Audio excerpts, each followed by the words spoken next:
All right, welcome back to the Built to Grow podcast. I'm your host, Tim Lyons, joined by Randy Angston. What's up, man? Good day, my friend. Good day. Good day. Great day. It's a great day to be I'm a great singer. Let's go with the. Let's keep this job going. Let's not quit your day job.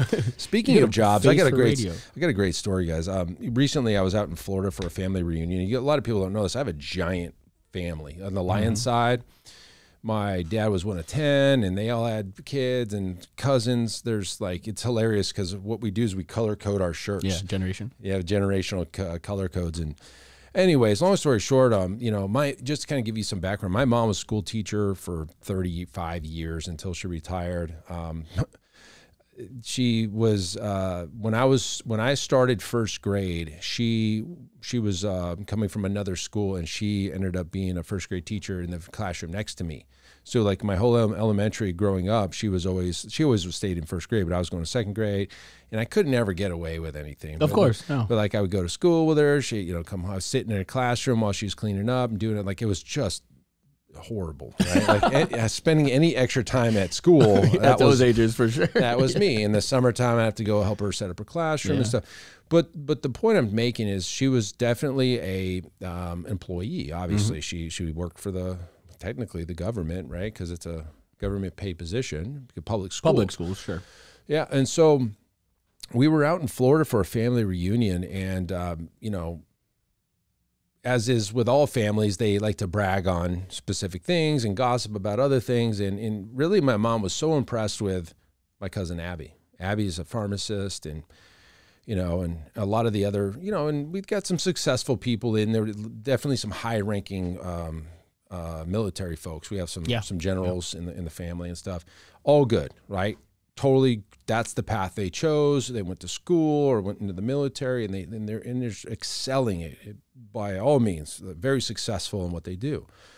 And I'm driving with me and my dad and my mom were in the car. We're driving to dinner somewhere, and she was just bragging about Abby, and Abby, I know you probably listen to this, so love you, but I'm gonna blast you a little bit here.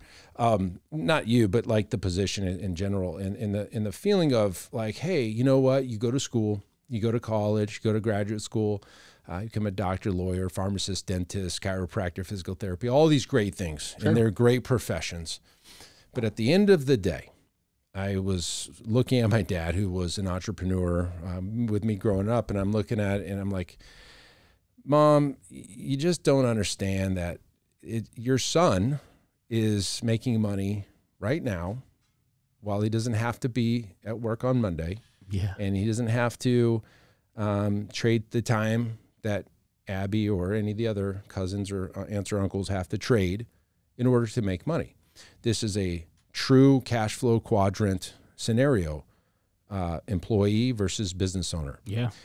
And she'll never get it because what you do when you trade, my mom's very risk averse when it comes to stability and financial stability. It was like, you worked for 30 years, you got the pension and all that stuff. Yeah, and 401k taking you to and the day that you, gym owners, decided to not be an employee and sign your name on the personal guarantee for that lease that you just signed, you traded 40 hours and a steady paycheck for 80 hours and no stability whatsoever. Yeah. And a lot of you would say, hey, I would never change that. Of course you wouldn't. But what I'm trying to explain is that, yes, we hold doctors and we hold pharmacists and attorneys all at this high regard. But I chuckle and I'd laugh internally, like, you have to go put those hours in tomorrow in the courtroom. You have to go do that surgery. You have to show up to work on Monday. And I don't. Yeah. And I think a gym owner that is deep in the grind, I think this will pump you up a little bit. Like, yeah, actually, you're right. Because once you get to a point that you're not self-employed, where all the operational needs happen on your shoulders, and you can get over into that other quadrant, which is the business owner, your life changes. Absolutely. On a lot of levels. I know that the gym's being run behind me. Everything's great. I'm there if they need me. They don't need me. Yeah. And it runs, and we make great money, and everything's great. It's nirvana, right? It's like exactly what it was supposed to be. This is exactly how it's supposed to be. As a business owner. As a business owner. Yeah. And so, you know, Abby, again, I love you, but this whole event in Florida, the family reunion, was around Labor Day. Everybody had to be able to have that day off. It doesn't matter when the frickin' they want to schedule. I'll go in the middle of May or end of January. It doesn't matter, right? So when you're in a place where you're a business owner, you have the freedom to do those things whenever you want, with your family, by yourself, whatever you want to do. There's absolute liberation when it comes to your life, and that's the goal for these gym owners, and for you listening. It's like that is the goal, to get to that other side of that line. Yeah. And then the podcast before us will help you do that. Before this one, we talked about delegation and authority and giving people the reins. Mm-hmm. That's what's going to get you there. But I want you all to be proud of the decisions you make and never second guess what you're doing. Oh my gosh, so-and-so's a chiropractor and they're making so much money, or whatever it is. Great for them. They got to show up and crack somebody's neck tomorrow. Yeah.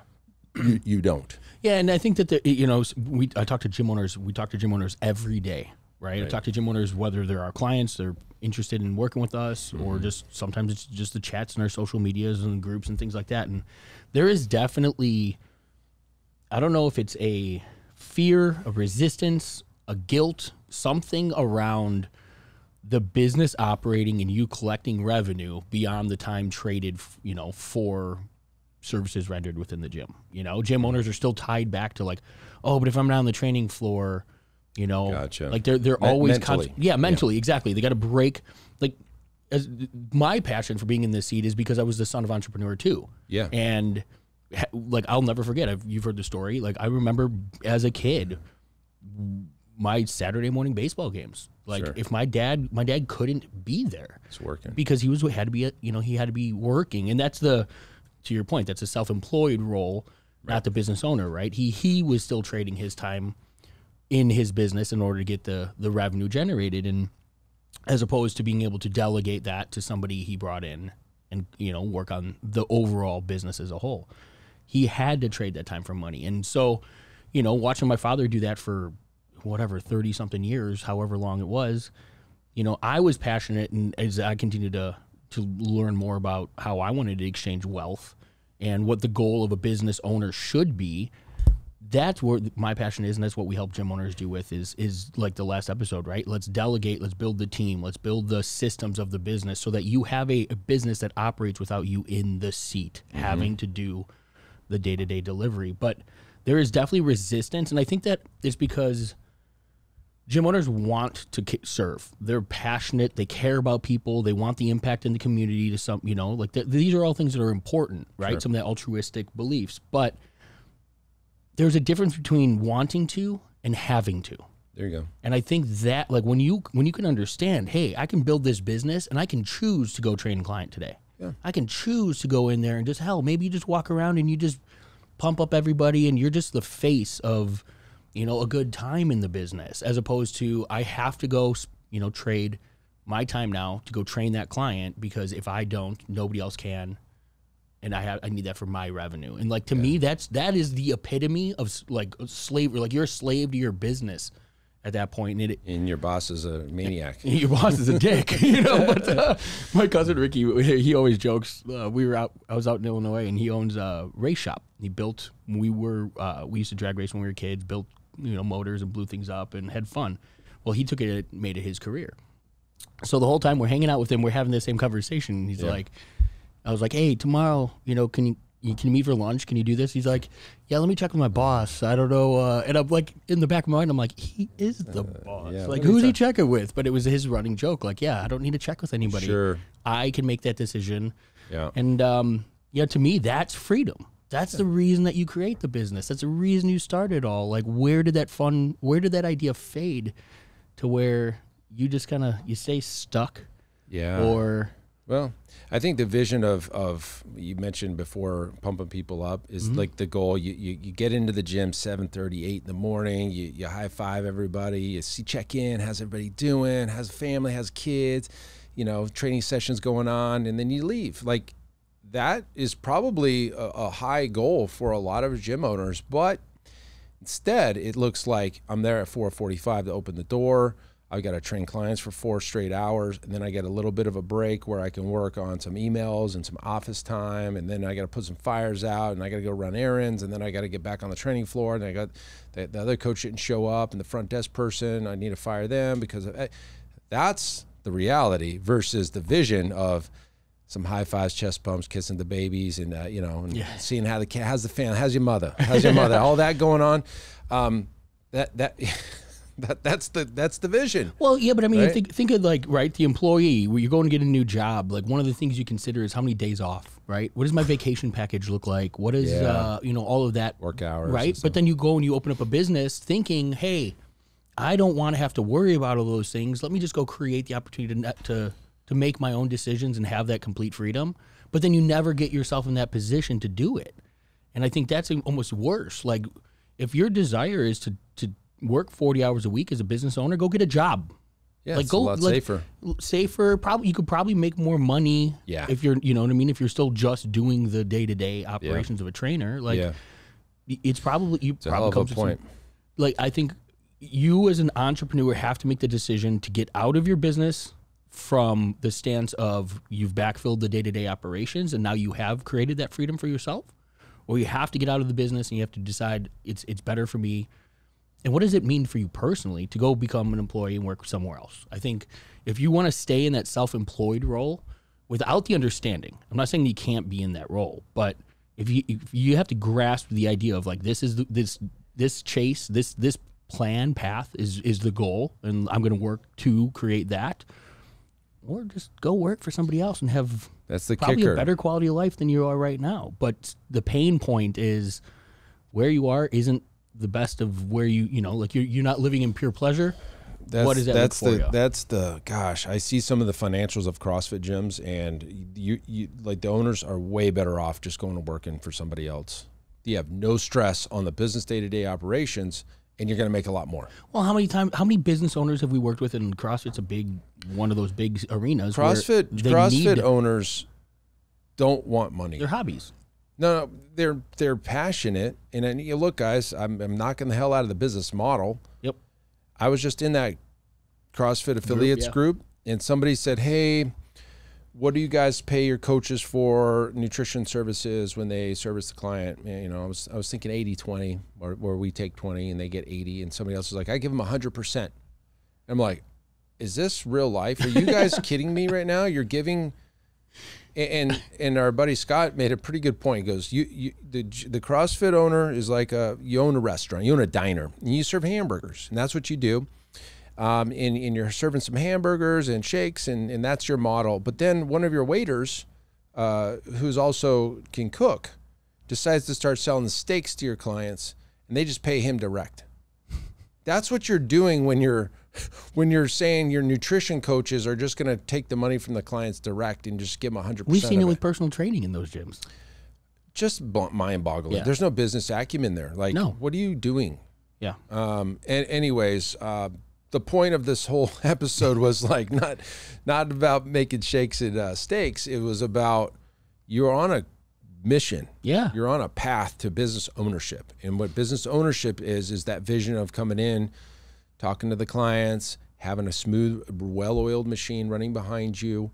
And, even if you're in that self-employed role today, the goal should always be get to the business owner role, because like you said before, you may enjoy it, but it's not, you're going to do it because you enjoy it, not because you have to, like train clients, etc. Yeah. And work in the business. And if you want to go to that family reunion or whatever that is, you don't have to worry about things burning down or the business operation stopping and the revenue stopping. Yep. That's the kicker. And I can tell you one of the greatest things about what we do from the coaching side is having gym owners come to us and say, I took a vacation for the first time. Yeah. Or I got to go to my kids' sporting events, or like the freedom that comes with the time because you've built a business. Like that time freedom to me is almost more impactful. The revenue's a requirement, but like it's like that's the real result of it, right? The money that's sitting in the bank account just allows for that to happen, type of thing. Yeah. But it allows you to hire people to tool. do the job. Or yeah, exactly. Somebody else to backfill the requirements of the operation. But that is the goal. Like if that's not the goal, you're completely missing the mark on what you have at your fingertips and what you really should be looking for. And this doesn't happen in overnight. No. The fastest I think we're seeing it happen in real times with our Iron Circle Tommy John. Yeah. He's the way it should work is that you're focused, head down, working, grinding, getting the systems and operations, getting your team where it needs to be, selling, marketing, doing everything.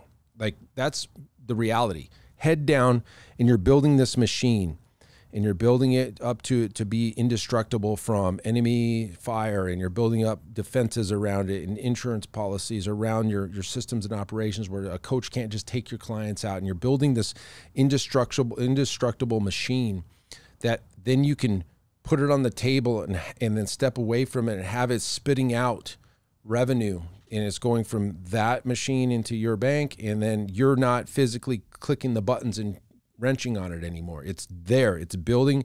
It's an asset. It's an asset. It's a dividend paying asset that is just producing, and you could then move on and build another one and another one and another one, or a different machine in a different industry. That's essentially the way you got to picture this thing. Your gym's this machine that you got to wrench on. Yeah. You got to grease it up, oil it up, put a new flywheel on there, another freaking serpentine belt, whatever. Throw some new spark plugs in that thing, gas it up, fuel it up, build defenses around it from competition, from internal issues, all the things. And then put it on the table and let it do its thing. That's the goal. Yeah, it is. But, and we can speak to his, situation specifically. The vision he had for himself versus taking some advice and setting his systems up the right way. Tell a story. So, Tommy John. Tommy John. So March 1st, this is where like mid-April right now, right? So March 1st was his 1 year open. Yeah. And so take us back to November of 22. And he gave me a call and he just said, hey, can I just run this idea past you? And he gave me the game plan that he had for a gym. And it was essentially an Anytime Fitness model. He'd come from that world, knew, kind of big box, general access membership with an option of training. And he goes through it all. So familiar. Yeah. It's exactly what I created. It's exactly what you did. Yeah, I know, believe me. My advice came with a very swift and kick in the ass. Oh yeah, I was very assertive. I told him that if he opens that gym, I'm flying to Washington and I'm punching him in the face. And he'll laugh because that's exactly what I said. Yep. But we had a good laugh around it. And he goes, well, if I shouldn't do that, what should I do? And we essentially just kind of peeled back a 40,000 foot view of the training gym.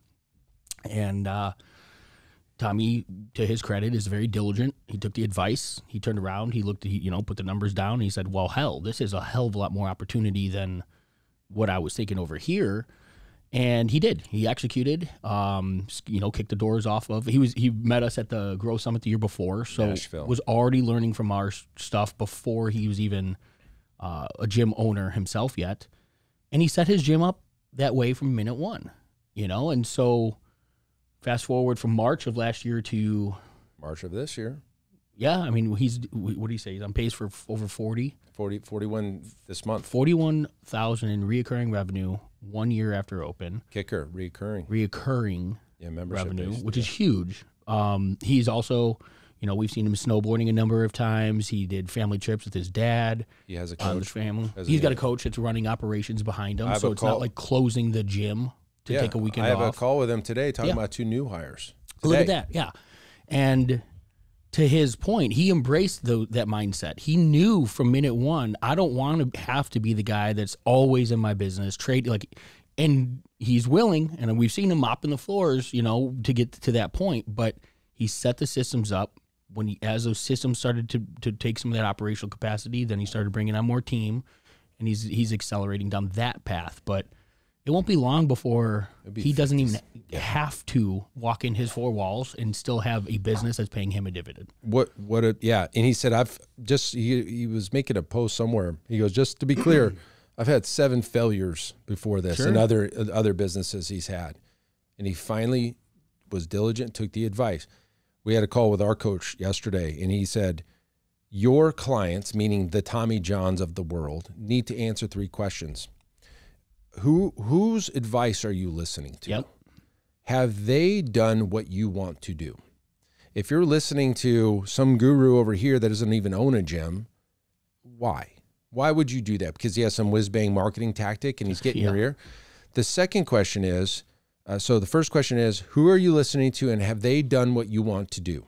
Are they living the life that you want to live? That's the first question. The second one is, how willing are you to learn between a 1 and a 10? Am I willing to say that I don't know everything, maybe, perhaps, and there is some things that I can learn? If you're open, like it's 8, 9, 10, great. Question 3, how willing am I to make a change? That's the other thing. Are you so stuck in your ways that you're not, even if you are listening to advice from somebody that's living your life and you're willing to learn, are you willing to change? Because if you don't make the change, it's like sitting in the front row at a seminar and hearing the exact playbook, which is typical, especially at our growth summits. We're going to give you everything, but then going home and doing exactly what you were doing last week, and just because you're not willing to change. So that's the questions. Those 3 questions you have to ask yourself. Are you willing to make the changes? And if you are, then you're coachable, you're willing to learn, and you're taking advice from the right source. Yeah. And if that's the case, you're going to get results like the Tommy Johns of the world. Had no gym, 1 year later has employees fulfilling his services, doing 40,000 plus in recurring. He'll be into the 60,000 by the end of this year. His systems are in place. He's got his marketing humming. He's doing sales. He's got his pricing right. He's got everything that we always talk about. He did the action. Yep.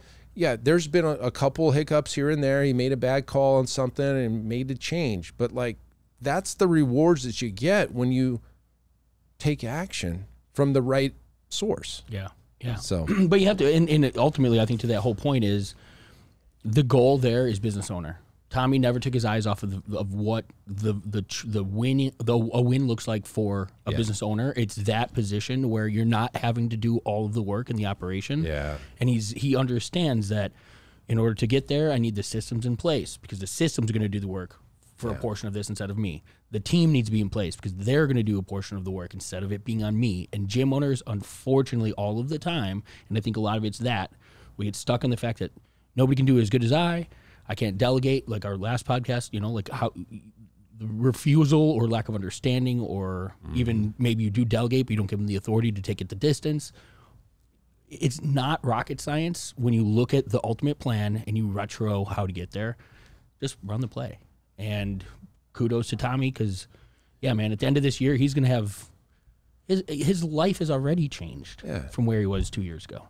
Yeah, he's just a hard worker. He's eyes on the prize, and that should be for everybody here. Yeah. So, anyways, hopefully this episode helps you. It was just funny. I was thinking about my mom and putting these people on pedestals when her own son is living a better life than all of them.